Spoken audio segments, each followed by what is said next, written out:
Bismillahirrahmanirrahim. Wassalatu wassalamu ala ashrafil mursaleen. Good morning, everyone.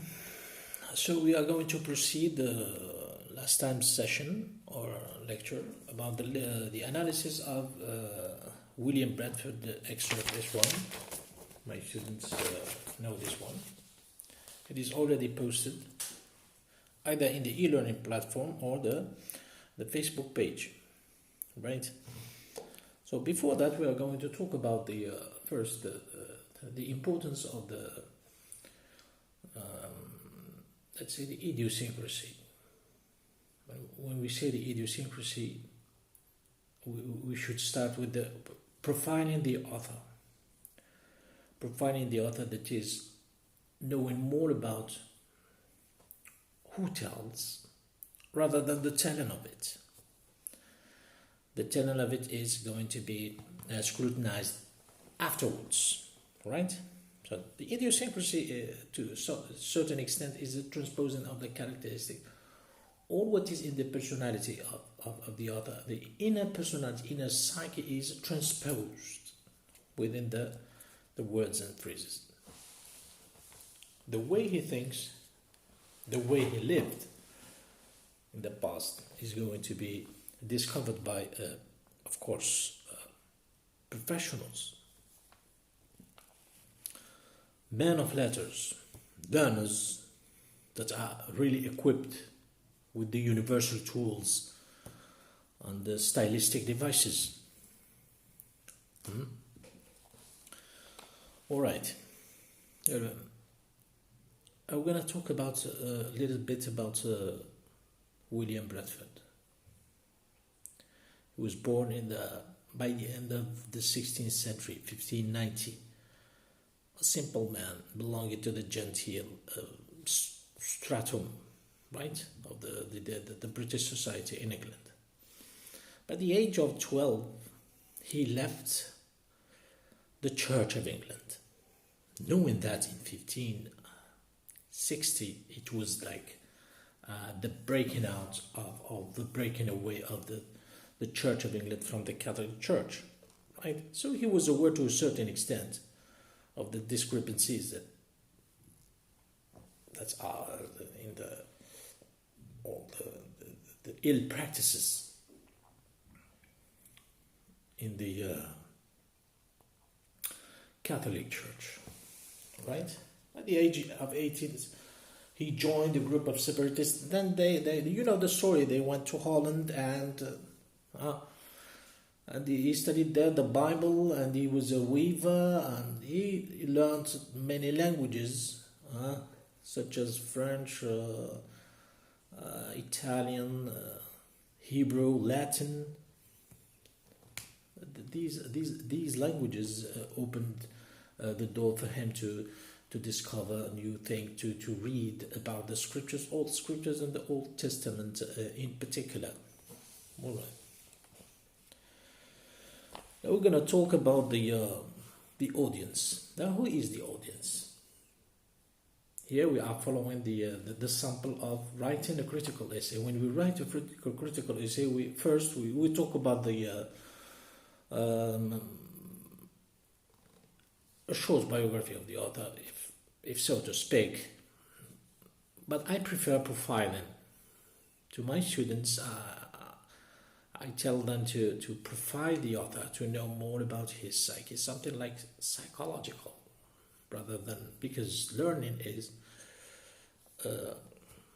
not learning. Reading process is a psychological process to a certain extent, or to a considerable extent, according to Isaac Wolfgang.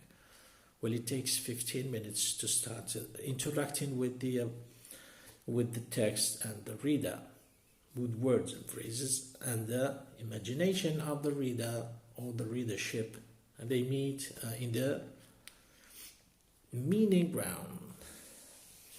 Okay, so get back to our course. Of course, we are going to talk about the audience, the thematic, the theme, the character, the setting, the plot, characterization, and point of view, which is something like intricate to a certain extent. often referred to personal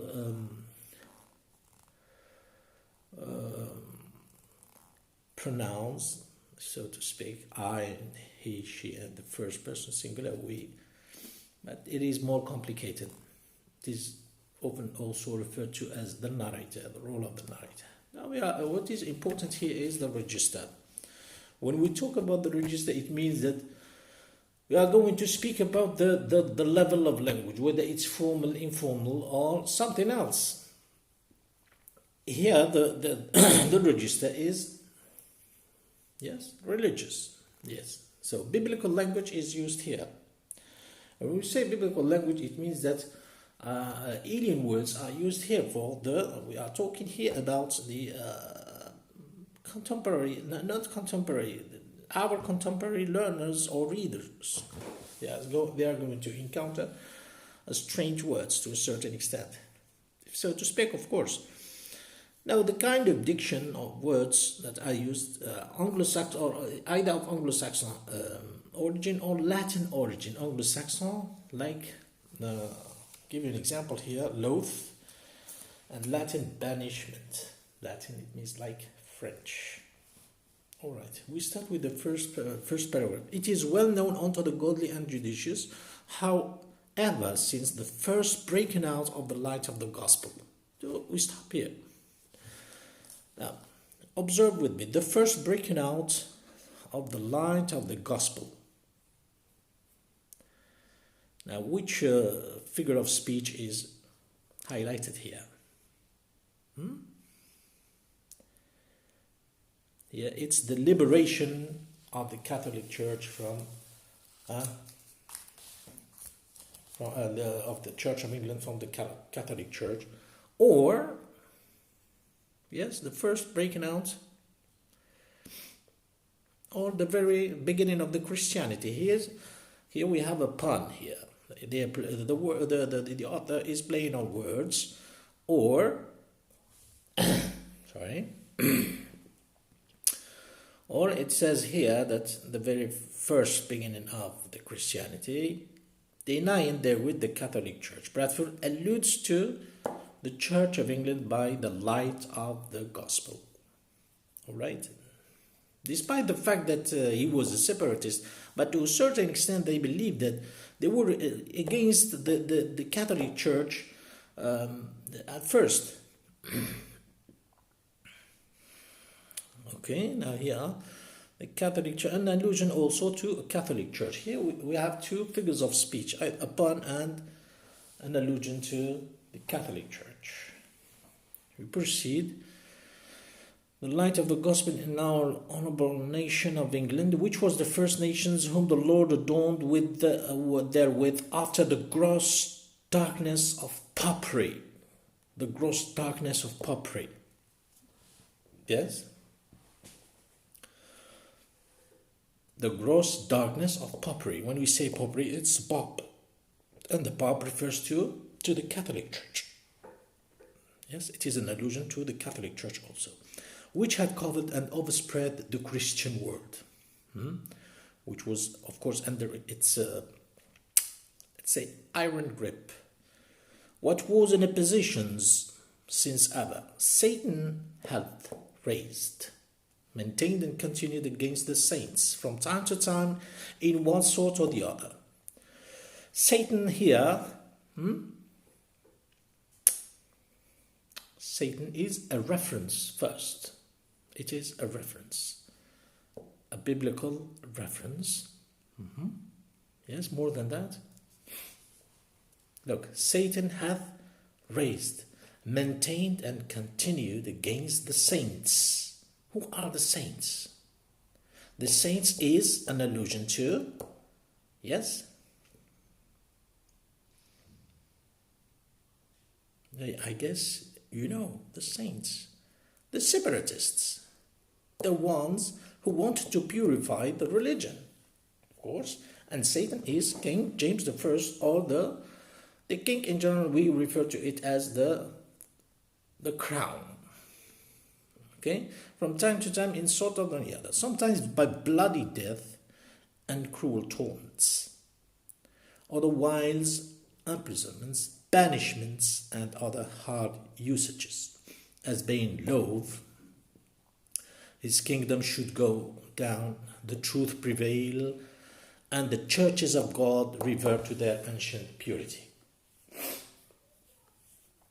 The churches of God revert to their ancient purities. Here, yes, the churches of God revert to their ancient purity.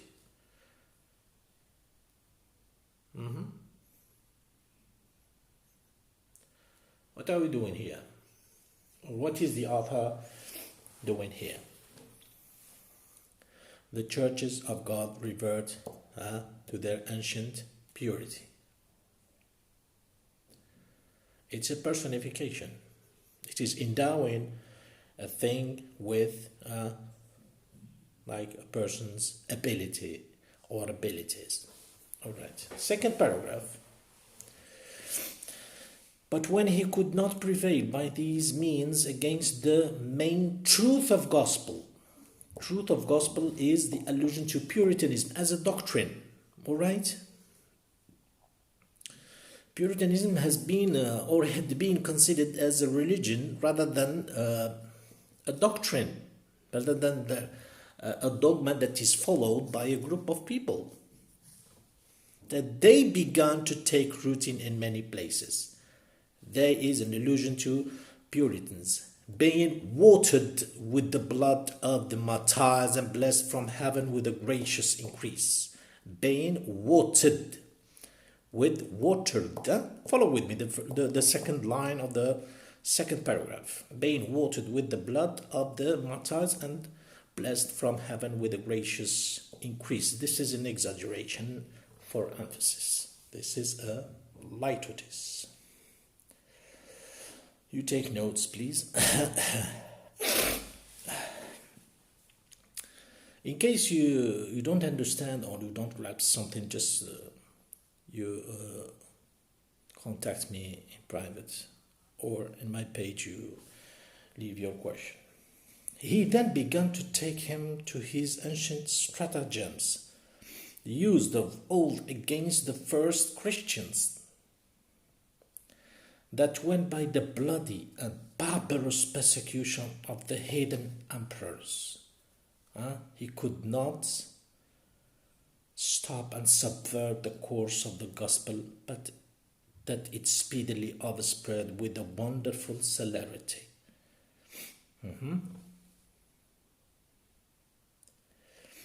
The heathen emperors, the fifth line, the heathen emperors is an allusion to the king and queens or kings and queens of England, right?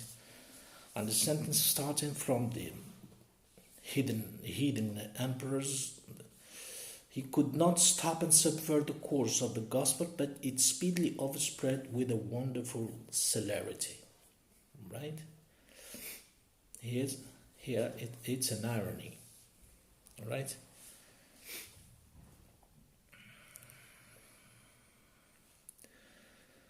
The then best known parts of the world, he then began to sow errors, heresies, and wonderful dissensions. Wonderful dissensions. Here it's a paradox. Juxtaposition of opposites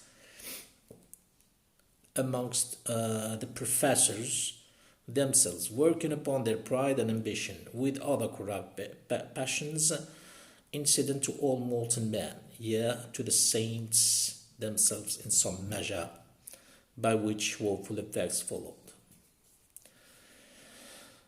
Okay, but Satan took occasion. Satan, it's the at the same time, as I said, a biblical reference, and at the same time an allusion to the king. Right. The third paragraph. So, as in the ancient times, the persecutions by the heathen and their emperors was not greater than of the Christians, one against the other. Yes? What can we understand from this? Heathen and their emperors. Those colonies remained in England. And here, Christians one against other, allusion to colonies amongst themselves. Here the author is playing on words, because he are talking Christians against other and heathen and their emperors. At the same time, they when they broke away from or broke apart from the Church of the Catholic, they considered them as heathen. They were not worshiping the right way. So it's an allusion to them, to a certain extent. Christians, one against other. Here we are talking about the followers of the Church of England, the separatists, and the ones that wanted to purify the church. Because that both groups, we've seen that Puritans and Pilgrims with the upper P, as we have seen in the course, the beginning of Pilgrims, all the difference between Pilgrims and Puritans. So, but both of the groups were Puritans. Yes? All right.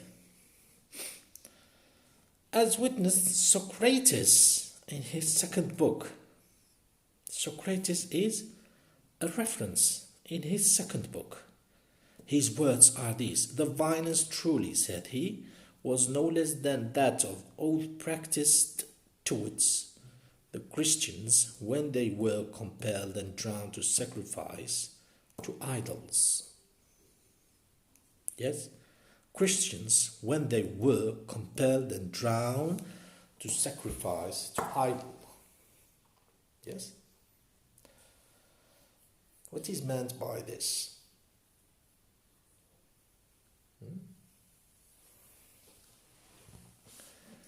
I repeat, the violence truly, said he was no less than that of old practiced towards the Christians when they were compelled and drowned to sacrifice to idols. Here we are talking about what making allusion to the crucifixion of the Christ, Jesus Christ. Okay, yes. Some bereaved of their native soil, others parted this life under the hands of the tormentor. The life under the hand of tormentor, that's a metaphor. Yes, 3, 4, the fourth paragraph starts with the simile. The like method Satan had seemed to hold in these. The like method Satan had seemed is a simile to hold in these later times, since the truth began to spring and spread after the great defection made by Antichrist, that man of sin. The Antichrist, or the Antichrist, that man of sin. Yes? Here we have the personification. And at the same time, a pun. It's a play on words. Antichrist, that man of sin, referring to the monarch or the king, or the Antichrist itself. Being Antichrist is not being a man at all. The fallen angel, of course, according to some sayings about Christianity, and there are many. For to let pass the infinite examples in sundry nations and several places of the world. An instance in our own, when as that old serpent could not prevail by those fiery flames. Old serpent, fiery flames. Now you see here the language that is used, the allusions and other his cruel tragedies by his instruments put in use everywhere in the days of Queen Mary. It's a reference and allusion and a parallel to the period of the bloodshed and persecution. the text here, this one, we make a pause. The text here is full of allusions, so it's implicit, indirect to some extent. He couldn't bring war, bring harm to his people.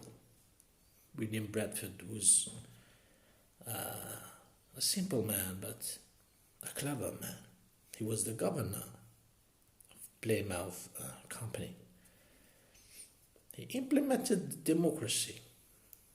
He never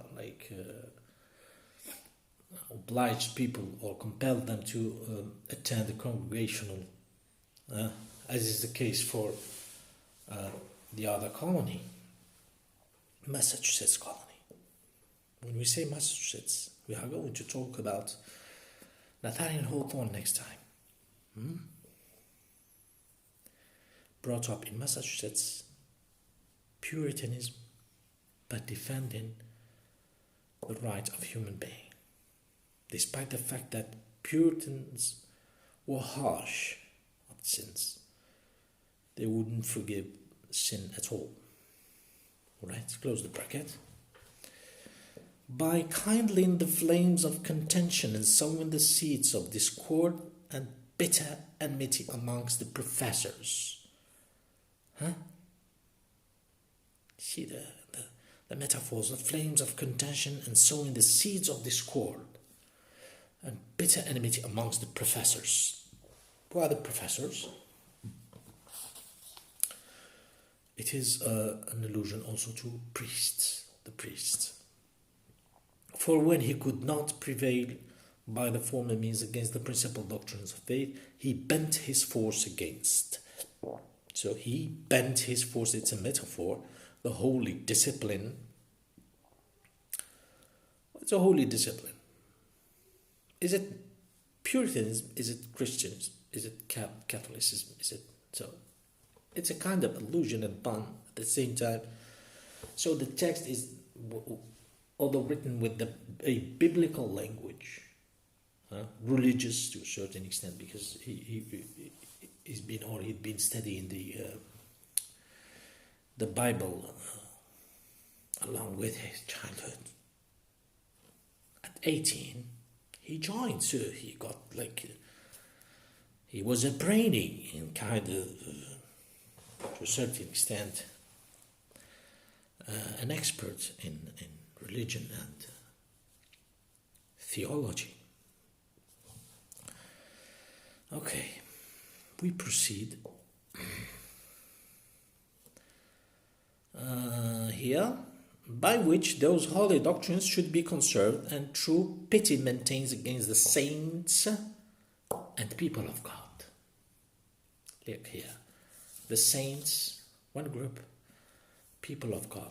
Now remember the 5 principles of Puritanism. Well, we've been talking about last sessions. The chosen, the total depravity, the original sin, the predestination,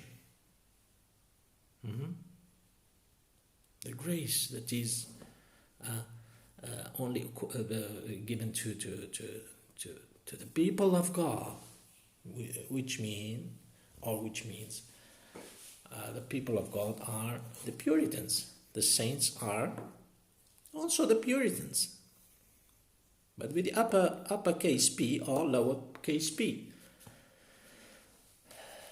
I'd like you to point out this in your observations and questions.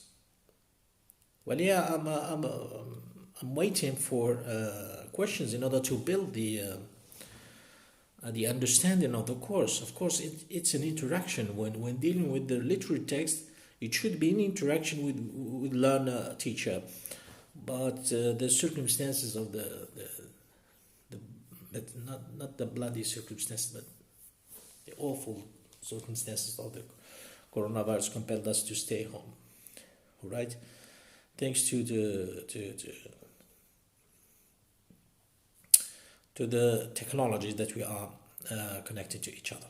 Anyway, Mr. Ford recalled how Now that besides these worthy martyrs and confessors which were burnt in Queen Mary's days and otherwise tormented, many, both students and others, fled out of the land to the number of 80, and became several congregations at Wiesel, Frankfurt, Basel, in the Marburg, Strasbourg, and Geneva, etc. Here he's giving due to others, persecuted people, persecuted separatists, or persecuted Puritans who went in different parts of Europe. But know that they will have to join them to the new land, because the America, or the new land, is the land of Puritans, a Puritan society. On the basis of this Puritanism, you are going to know more about individualism, America, and individualism and democracy. This is a forthcoming course, individualism and democracy through the eyes of the French Alexis de Tocqueville, yes, through the eyes of Alexis de Tocqueville. Anyway, now, and the popish and anti-Christian stuff, the plague of England to this day, which are like the high places in Israel. Israel is a reference, a religious reference, right? The plague of England, the plague of England to this day. It's a period of time which are like, look, and other popish and anti-Christian stuff, and the plague of England to this day, which are like the high places in Israel. So it's a simile, using like, which the prophets cried out against, and were their ruin, which the better part sought, according to the purity of the gospel, to root out and utterly to abandon, and the other parts and the vain pretenses, for their own ends and advancements, sought as stiffly to continue, maintain, and defend, as apparent by the discourse thereof, published in print, anno 1577, a book that deserves better to be known and considered. You see here what to say about. Let me just give you some another very interesting figure of speech. The 6th paragraph, penultimate line, with other such means as formerly upheld their anti-Christian greatness. Look, anti-Christian greatness, and enabled them with the lordly and tyrannous power to persecute the poor servants of God. Here you have the paradox, a juxtaposition of opposites. All right. So what you are going to do?